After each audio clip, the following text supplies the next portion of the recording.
Okay, guys, I'm here to give my review of Money in the Bank 2017. It took place June the 18th, 2017, from the Scott Trade Center in St. Louis, Missouri. I know I'm a week late on this, but, you know, certain things came up, so, Anyway, opened with the Women's Money in the Bank ladder match. First ever Women's Money in the Bank ladder match. Becky Lynch versus Natayla versus Charlotte Flair versus Carmella versus Tamina. Carmella versus Tamina. 3 stars here. I thought this was a really good match. Now, of course, this match will be known for the finish, which is James Ellsworth climbs the ladder, unhooks the briefcase, and throws it to Carmella. Now, I will say that from a creative point of view and from a creative way to end a ladder match, I like that finish. It's something you don't see in a ladder match, and it's a creative finish to keep a ladder match fresh and creative. Do I think that, but to a certain extent, I also get why everyone was so upset about it. But I think maybe you should have let the women establish more precedent for Money in the Banks first before you start being creative with the finish. So I get that part. But from a pure creative standpoint, I liked this match. But this finish. But I don't think it should have been done in the first ever Women's Money in the Bank ladder match. But yeah, it allows Carmella to win. And she won on Tuesday, which technically makes this match pointless. And also the match Tuesday was a much better match too, by the way. Technically it was what this match should have been, but they probably wanted a couple rating pops for the next couple SmackDowns. But anyway, 3 stars, still an enjoyable match. So then we get the SmackDown Tag Team Championship match. The second best match on this show. The Usos versus the New Day, a 4-star match. Thoroughly enjoyed this match. A lot of false finishes, very exciting match. Usos walk. They leave and get counted out, which continues the feud. And again, good finish, but coming after what they did with the Women's Money in the Bank match, they probably should have had some kind of a clean finish of some kind. But then again, New Day probably should not just waltz into SmackDown and get the tag team titles. So, again, good. They finished it the best way they could. So then we get the SmackDown Women's Championship match. Naomi versus Lana. A better match than I thought it was. Lana is definitely better in the ring than Eva Marie ever was. But that's not saying much. Lana had some good stuff. Naomi's already kicked out of her finisher, though, a couple times, if that move is her finisher. But yeah, finish comes when Carmella teases a cash-in, and then Naomi makes Lana tap out to the Slay Omission move. Whether she calls it out or not, but I know that's what it's called in WWE 2K17, so. But, of course, Carmella does not cash in. Which they probably should have had her cash in, because then you could have done some more creative stuff with that. Because how do you handle, ultimately, someone who, in the eyes of many, didn't even earn the Money in the Bank, cashing it in and winning the Women's Championship? So, you could have had, you could have done that, and she could have put Daniel Bryan, Shane McMahon in more of a pickle. But, in Carmella's 2 promos, I think they went about this the wrong way. What they should have had Carmella mention in her 2 promos is how Dolph Ziggler won a ladder match about climbing the ladder. What was it? At TLC, I think it was 2010, maybe? Could be wrong on this. Kofi Kingston and Jack Swagger, maybe even 2011, or 2009, one of those TLCs. But Kofi Kingston and Jack Swagger are up there, and they're in the ladder match, and they're fighting over title, and it falls to the mat, and Dolph picks it up, and was still declared the IC champion. They should have probably had Carmella mention that. Or you could have just had Carmella keep the briefcase, but freeze her cash-in attempts until after Battleground, where she puts it on the line in a fatal 5-way match. With James Ellsworth barred from the ring in that.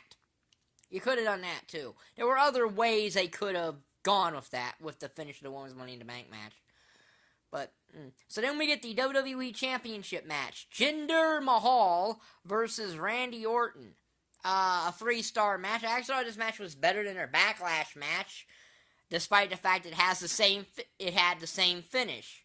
The Singh brothers, are getting ejected from ringside. They go over to St. Louis Legends, specifically Bob Orton. They put their hands on Bob Orton. That makes Randy go off. He beats up the Singh brothers, walks into the Colossus, and Jinder gets the win. This really wasn't, so, yeah. And now they're having a Punjabi prison match at Battleground. Well, I'll say this. I think Orton and Jinder can probably do more than the last 2 guys that have been in a Punjabi prison. Because, really, the 4 guys that have been in the Punjabi prison in the 2 matches prior to this were Undertaker, Big Show, Batista, and the Great Khali. I don't know what much can be done with those guys, so Orton and Jinder might be able to make this something. They might be. They might be. So. Okay, match 3 stars. So then we get to the one real letdown of the show, is it's Breezango versus the Ascension. This is because Breezango believed that it was the Ascension who attacked their office and beat up Tyler Breeze. 1-star match. Nothing special. I'm glad that Breezango are finally getting TV time and are being allowed to actually have a character and do stuff. Shows you how entertaining these guys are, and are becoming a very entertaining team. This match of the Ascension, until the Ascension ascends to anything, they're the Descension in my book, because that's all they are. The only thing the Ascension has ever ascended to on the main roster in WWE is irrelevancy. And we found out on SmackDown that really they were only at Money in the Bank to get on the card. So it makes you wonder who really did attack Breezango. Logically, it would have to be American Alpha, wouldn't it? They're the only team left.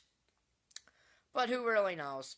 So then we get the men's Money in the Bank ladder match, and this was the match of this show. It's arguably the best Money in the Bank match we've had, as it's AJ Styles versus Kevin Owens versus Sami Zayn versus Dolph Ziggler versus Shinsuke Nakamura versus Baron Corbin.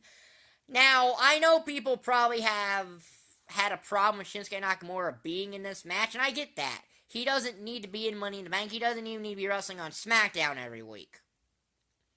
But sadly, the main roster is not built like that. That's why he's on SmackDown every week. As far as being in Money in the Bank, yeah, he doesn't need it. But I have a feeling that because this was a solo branded pay-per-view, they wanted to make this the best Money in the Bank field they could possibly have. And really, you couldn't have gotten any better than these 6 guys. Okay, you could have added maybe Ty Dillon and Luke Harper to it and gave a couple more people there. But really, I think they made the right decision of who they put in here. And Baron Corbin attacks Nakamura during his entrance, so it becomes 5 men for most of the match. Corbin appears out of match 1, Nakamura comes back, and then knocks Corbin off. And then AJ and Nakamura tease their most likely match coming up at a later date. They're on top of the ladder, fighting for the briefcase. Corbin pushes them both off, climbs the briefcase, and climbs the ladder and gets the briefcase to become Mr. Money in the Bank. I said since it was announced that Money in the Bank would be a SmackDown pay-per-view, that Baron Corbin would be winning Money in the Bank. And really, him or Sami Zayn were the only 2 who really needed Money in the Bank in this entire match. AJ will get another championship match without Money in the Bank. Same with Nakamura. Kevin Owens is already the U.S. champ, and he was already the Universal champ, so he's bound to get a title match without Money in the Bank. Dolph was the only guy I knew wasn't winning, so Baron Corbin, at least with this Money in the Bank of these 2 matches, they gave it to the 2 people who needed it most. Even Carmella in the women's match, Carmella needed Money in the Bank more than the other women in the match. And Baron Corbin needed it here. So, yeah, it was a 4.5-star match. Really good, solid Money in the Bank match. And a really solid Money in the Bank pay-per-view that gets it 18 out of 30. If you took out the Ascension versus Breezango and just had those 5 matches, you would have had a much better show that would have been burgeoning on an A. But with Breezango and the Ascension here, this match gets a B minus. This pay-per-view is a B minus. So that's my review of Money in the Bank 2017. If you like this video, like button is down there, subscribe button is down there. Sometime within the next couple weeks, I'll try to have a review of Spider-Man Homecoming up, because I'm going to go see that next Saturday. And I'll try to have a review of that up sometime within the next couple weeks. And probably also a review of the Crash Bandicoot Insane Trilogy. So, if you like this video, like button down there, subscribe button down there. Thank you for watching. Bye.